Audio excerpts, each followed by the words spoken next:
ഗദ്ദാമയാണോ?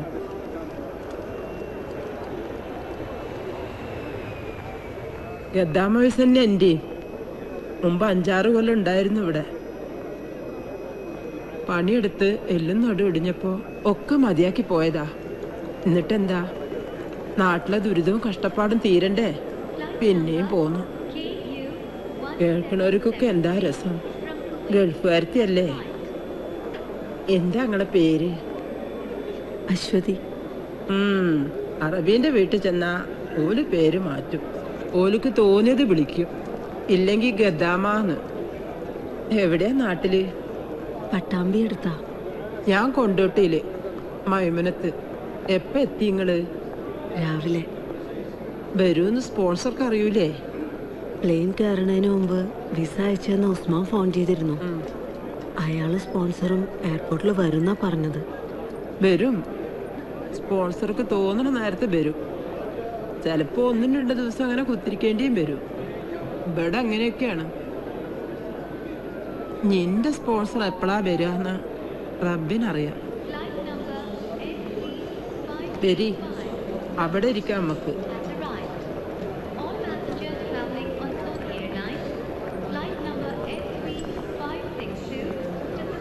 ഓലും ഗദ്ദാമമാര് തന്നെ, പല രാജ്യക്കാര്. ഇനി ഇപ്പൊ നിങ്ങളും ഞമ്മളെ കൂട്ടത്തിലൊരാള്. എന്തേ? എയർപോർട്ടിൽ നിന്ന് പുറത്തിറങ്ങിയ ഈ വേഷത്തിൽ പെണ്ണുങ്ങൾക്ക് സൗദിയിൽ നടക്കാൻ കഴിയൂല.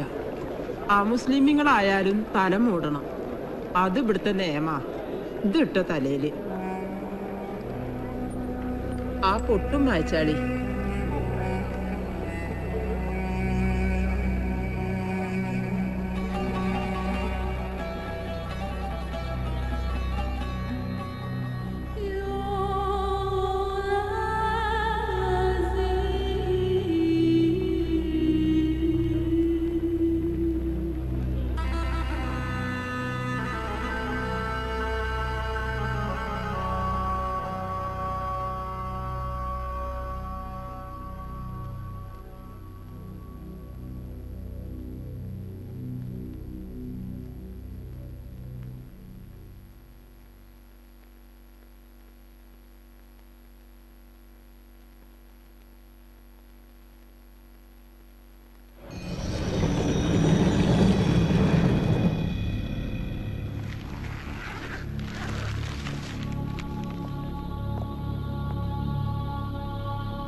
തിരക്ക് പിടിച്ചൊരു ഊഹത്തിലെത്തണ്ട. നന്നായി നോക്കിക്കോളി. റിയാദിൽ നിന്ന് ദമാമിലേക്കുള്ള റോഡുമെന്ന് ബോഡി കിട്ടിയെന്നാണ് പോലീസിന്റെ റെക്കോർഡ്സിൽ. പാസ്പോർട്ടോ ഇക്കാമയോ ഒന്നും ഉണ്ടായിരുന്നില്ല. എങ്ങാനും മേൽവിലാസം കണ്ടുപിടിക്കാൻ പറ്റിയ ബോഡി നാട്ടിലെത്തിക്കാനുള്ള ഏർപ്പാടുണ്ടാക്കായിരുന്നു. ഇപ്പൊ ഒരു 2-3 മാസമായിട്ടുണ്ടാവും അല്ലേ? ഉണ്ടാവും. ഇടത് കൈത്തണ്ടമ്മില് രാംന്ന് ഹിന്ദിയിൽ പച്ചകുത്തിയിട്ടുണ്ട്. അതുകൊണ്ടാവും ഇന്ത്യക്കാരനാണെന്ന് ഉറപ്പിച്ചത്. ബംഗാളിയോ UP-യോ ബീഹാറിയോ ആരായാലും ആളറിയാണ്ട് മരിച്ച ഇവിടെ ഒരു ഒറ്റ പേരാ, അൺനോൺ ഇന്ത്യൻ. ഫോട്ടോ കണ്ടപ്പോ ഒരു സംശയം ഉണ്ടായിരുന്നത് നേരാ. എനിക്കറിയാവുന്ന ആൾക്ക് മൂക്കിന്റെ താഴെ വലിയൊരു അരിമ്പാറയുണ്ട്. ഇതിനതില്ല. ഒരു അരിമ്പാറയിൽ കടിച്ചു തൂങ്ങണോ? ഒന്നുകൂടെ സൂക്ഷിച്ച് നോക്കിയിട്ട്. ഒന്നുകൂടെ സൂക്ഷിച്ചു നോക്കിയാ ഇല്ലാത്ത അരിമ്പാറ ഉണ്ടാവും പോണ്ടോ? റസാക്കാക്ക് സ്വന്തമായിട്ട് കടയും കച്ചവടമൊക്കെ ഉള്ളതല്ലേ? കാൽ കാശിന് ഉപകാരമില്ലാത്ത ഇതുപോലുള്ള കാര്യങ്ങളുടെ പുറകെ നടന്ന് വെറുതെ സമയം കളയണോ? ഇനിയിപ്പോ ആരും അന്വേഷിച്ചു വന്നില്ലെങ്കിൽ ആശുപത്രിക്കാരെ അടക്കിക്കോളും. ശരിയാ.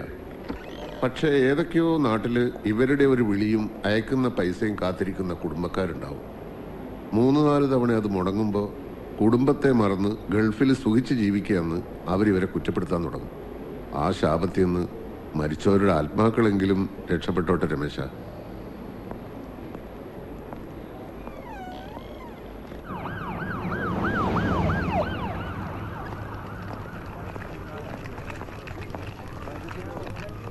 ഒന്ന് വേഗം വാ.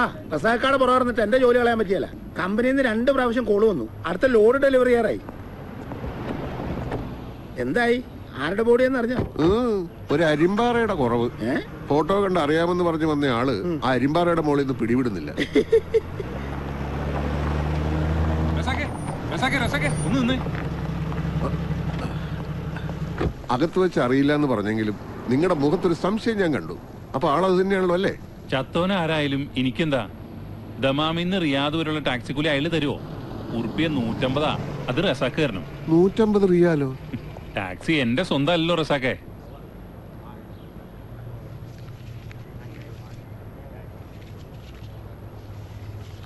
നിങ്ങൾ തന്ന ഫോട്ടോ അല്ലേ അകത്ത് കിടക്കുന്ന ഡെഡ് ബോഡിന്റെ? അതെന്റെ കയ്യിലുണ്ട്. ആരെങ്കിലും തിരിച്ചറിഞ്ഞാൽ ഞാൻ റസാക്കിനെ വിളിക്കാം. ശരി എന്നാ. ഇപ്പൊ എന്തോയി? 150 റിയാല് പോയപ്പോ സമാനമല്ലോ. സാരമില്ല വർഗീസേ, കാശല്ലേ അത് ഇനിയും ഉണ്ടാവും. ആ ഉവ്വ, അതുണ്ടാക്കാൻ അറിയാവുന്നവർക്ക്. എന്റെ റസാക്ക, നാട്ടിൽ നിന്ന് കുറ്റിയും പറിച്ച് നമ്മളിവിടെ ഒന്ന് കഷ്ടപ്പെടുന്നതേ 4 ചക്രം ഉണ്ടാക്കാനാ. സ്വന്തം കുടുംബക്കാർക്ക് കൊടുക്കേണ്ട കാശ് വെറുതെ നാട്ടുകാർക്ക് കൊടുക്കണം. അറിയില്ല വർഗീസേ, ഞാനും എൻ്റെ വീടും എൻ്റെ ബാങ്ക് അക്കൗണ്ടും എന്ന മട്ടിൽ ജീവിക്കണതിൽ എന്താ ഇത്ര സുഖമെന്ന് മനസ്സിലാവണില്ല. ഓ, ഞാൻ നിർത്തി. നന്നാകുകയല്ലെന്ന് സ്വയം തീരുമാനിച്ചിറങ്ങിയിരിക്കുകയല്ലേ. അല്ലോ, അജ്ജിന് വന്ന ഉമ്മയെന്ന് നാട്ടിലേക്ക് മടങ്ങുക, ഞാനത് വിട്ടു. ഹലോ ദേ ഇക്ക, രാവിലെ മുതൽ പെട്ടിയും പാക്ക് ചെയ്ത് കാത്തിരിക്കണതാ ഉമ്മ. ഇങ്ങളെ കാണാണ്ട് ഒരു ഇരിക്കപ്പുറതിയില്ല. ഇനി ഇത് എപ്പോഴാ വീട്ടിലേക്ക് വരുന്നേ? എന്നത്തെയും പോലെ ലാസ്റ്റ് മിനിറ്റിൽ ഓടിപ്പറഞ്ഞ് എത്താന്ന ഇന്നും പരിപാടി? ഞാൻ വന്നോണ്ടിരിക്കാ സെറീന, നീ ഉമ്മയോട് ബേജാറാവേണ്ടിരിക്കാൻ പറ. സലീം അങ്ങോട്ട് പോന്നിട്ടുണ്ട്, ഇപ്പൊ എത്തും. വേഗം വാ. ഈ എങ്ങത്താ രസാക്കോ? ഇവിടെ വടക്കേലെ കുഞ്ഞോദീന്റെ ഭാര്യ ഒരു മൊസല്ല വേണോന്ന് പറഞ്ഞിനി. ഞാനത് മറന്ന്. അതും 3-4 ദസ്വിയും വരുമ്പോ വാങ്ങണം കേട്ടാ. പൈക്കാത്ത കുറച്ച് ഈന്തപ്പയവും സൗദിന്ന് എന്തെങ്കിലും കൊണ്ടുവരണമെന്ന് ജമീലത്തത്ത ഇന്നും വിളിച്ചു പറഞ്ഞേക്കണ്. ശരി ഉമ്മ, വാങ്ങാം. ആ, വിമാനത്താവളത്തിൽ പോകാൻ നേരാവണമെന്ന് നോക്കി നിക്കണ്ട. ഇത്തിരി വേഗം വന്നേക്ക്. ഉമ്മാക്ക് അന്നയും കണ്ട് എന്റെ ശബ്ദവും കേട്ട് കുറച്ചേരം കൂടെ ഇവിടെ ഇരിക്കല്ല. ഇതാ എത്തിപ്പോയി ഉമ്മ, ഇപ്പൊ വരാം. വർഗീസേ, നമുക്ക് ഫ്രൈഡേ മാർക്കറ്റ് വഴി ഒന്ന് കറങ്ങാം. ഹലോ, എവിടെ? ഏത് സൈറ്റില്? ആ ഞാനിപ്പോ വരാം, ഉടനെ എത്താം. വർഗീസേ, ഫ്രൈഡേ മാർക്കറ്റ് പോകാൻ വരട്ടെ. നേരെ സനായിക്ക് വിട്ടോ. അതെന്നെതിനാ? അവിടുത്തെ കൺസ്ട്രക്ഷൻ സൈറ്റിൽ ഒരു ആക്സിഡന്റ് നടന്നേക്കണ്. ഒരാൾക്ക് വളരെ സീരിയസ് ആണെന്ന്. അവിടെ ഒന്ന് തല കാണിച്ചിട്ട് നമുക്ക് വീട്ടിലേക്ക് പോകാം. അല്ല, അത് പിന്നെ സമയം തോനെ